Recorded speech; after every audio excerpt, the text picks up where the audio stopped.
देख रहे हैं रिएक्शन बिहार न्यूज। नमस्कार। अभी हम मौजूद हैं सोनो प्रखंड के महेश्वरी गांव में। यह जमुई जिला में है।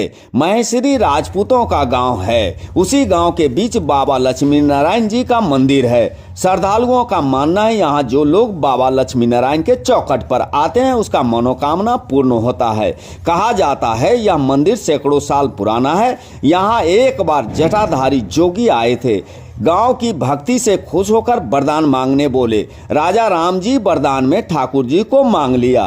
पूरी बात जानते हैं यहाँ के पंडा बाबा से। लक्ष्मी नारायण, ये सैकड़ों वर्ष पुराना स्थान बाबा लक्ष्मी नारायण मंदिर आप देख रहे हैं। बाबा लक्ष्मी नारायण यहाँ के राजपूत गांव, आप जो जिस गांव में आए हुए हैं राजपूतों का गांव है और हम इस मंदिर के पंडा हैं। बाबा लक्ष्मी नारायण एक योगी आए थे इस गांव में। उनके जटा में विराजमान थे और उनको भक्ति के भाव से उस योगी महाराज को प्रसन्न किया गया। और जोगी जब उनको वरदान लेने के लिए बोले उनसे, तो बोले कि आप हमको ये ठाकुर जी दे दें, क्योंकि उनको चोरी छुप के ठाकुर जी को स्नान कराते हुए एक बार देख लिए। तो राम सिंह नाम के जो थे यहाँ पे उनकी सेवा करते हुए वो जो छत्री थे और उनके साथ उनके मित्र थे राम पांडे, दोनों बाबा लक्ष्मी नारायण को प्रेमवश उनसे मांग लिए। तो साधु उनको देने से कतरा रहे थे, बोले कि बेटा दूसरा कुछ मांगो क्योंकि इनका सेवा करना तुम्हारे बस की बात नहीं है। तो बोले कि क्योंकि छत्री थे, वो भी राजा थे स्वयं में, तो बोले कि नहीं बाबा हम करेंगे इनकी सेवा।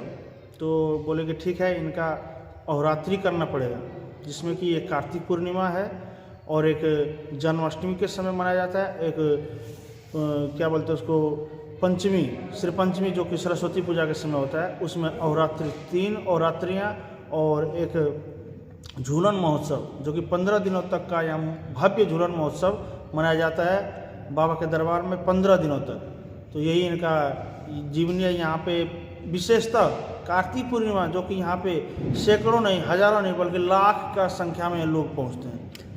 बाहर से लोग भी पहुंच रहे हैं। यहाँ की परंपरा सुनने में आया है कि जब भगवान का पूजन समारोह आयोजन किया जाता है उस समय पूरे गांव में किसी भी घर में चूल्हा नहीं जलता है। इसका क्या महत्व बताएं? इसका महत्व ये है कि जब कार्तिक वो जो बताए ना अहोरात्रि, अहोरात्रि जो होता है वही उसी के समय के बात है, जिस समय से अहोरात्रियाँ जो होती है 3 अहोरात्रि, वो तीनों अहोरात्रि में जैसे कि सबसे महत्वपूर्ण अहोरात्रि है कार्तिक पूर्णिमा का। तो कार्तिक पूर्णिमा के दिन ये आप जो देख रहे हैं ये ध्वजा स्थल है। ये ध्वजा स्थल यहाँ पे ऊपर में छोड़ा गया है। इसमें ध्वजा रोपण किया जाता है। ध्वजा रोपण के माध्यम से यहाँ पे 24 घंटे तक, कम से कम 24 घंटे, जब से ध्वजा यहाँ पे गड़ा जाता है 24 घंटे तक यहाँ किसी के घर में चूल्हा नहीं जलता है। चाहे नव दंपति ही क्यों ना हो, उनके लिए भी वही चूड़ा दही और चना का ही प्रसाद उसको खाना पड़ता है यहाँ पे, चाहे नव दंपति ही क्यों ना हो। बाबा आप यहाँ कितने दिनों से हैं इस मंदिर में? हम तो बस, हमारा तो गांव यही है, हम पैदा हुए हैं बस, और समझिए इस मंदिर। इससे पहले आपके पूर्वज इसमें बाबा का दरबार में सेवा करते थे? बिल्कुल, वो राम पांडे जो थे हमारे पूर्वज थे। आपके पूर्वज? जी, उन्हीं राम पांडे के पूर्वज से हम हैं। जैसे कहा जाता है कि ब्रिटिश गवर्नमेंट के समय से पहले का मंदिर है, तो उस समय के राजा कौन थे?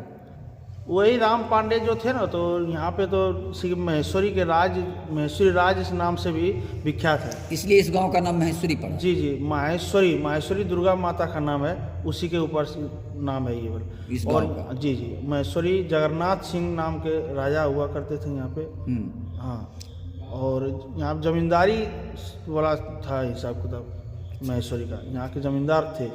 यहाँ पे 13 कोस राज वैसे लोग जानते हैं, सब कोई, आपको भी बता दिया जाए। यहाँ किन भगवान का प्रतिमा यहाँ स्थापित है? यहाँ पे प्रतिमा नहीं है, शालिग्राम है, ठाकुर जी शालिग्राम। वही जो आपको बताए इससे पूर्व कि जब साधु महात्मा, बहुत समझिए तो साक्षात शंकर भगवान ही थे। हम लोग मान रहे हैं कि वो स्वयं शंकर भगवान थे, जो कि अपने बहुत बड़े जटा में उनको सजा के रखते थे। अपनी जटा, इतना बड़ा जटा था उनका, और जटा में ठाकुर जी को रखते थे, शालिग्राम को।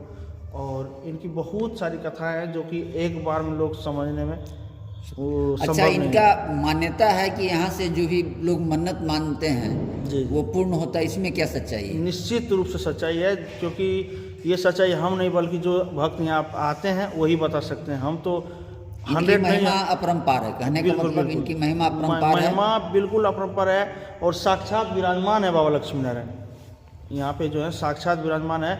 ये हम पुजारी अगर बोलेंगे तो लोग बोलेंगे कि ढकोसलाबाज भी हो सकता है, हम नहीं, बल्कि 1000 नहीं लाख आदमी से भी आप इनके बारे में जानकारी ले सकते हैं। और इनके अगर कथा या तो इनकी जानकारी ज़्यादा लेने के लिए आपको कार्तिक पूर्णिमा के बारे में जानकारी लेना पड़ेगा। ये मंदिर का व्यवस्था किस ढंग से होता है? ये क्या कोई ट्रस्ट है या ग्रामीण क्षेत्र के नहीं, लोग ये इसमें जो करते हैं? यहाँ पे जो जमीन जो दिए थे इस मंदिर के नाम पे, यहाँ पे जो नित्य प्रति खर्चा होता है ये ग्रामीण के रूप से होता है। सब ग्रामीण लोग करते जी, हैं। जी। ये ग्रामीण चंदा लिया जाता है। हाँ, चंदा अपने यथाशक्ति, और बाकी जो श्री कार्तिक पूर्णिमा होता है तो हम जो पंडा यहाँ पे नियुक्त किए गए जी। हैं, हम पंडा परिवार से विशेषतः खर्चा किया जाता है इस मंदिर का कार्य को। इस कार्य मंदिर कार्य में जितने भी खर्चा होते हैं वो हम पंडा परिवार और बाकी यहाँ के ग्रामीण जो यहाँ के बाबू साहब छत्री राजपूत सब हैं उनके द्वारा किया जाता है।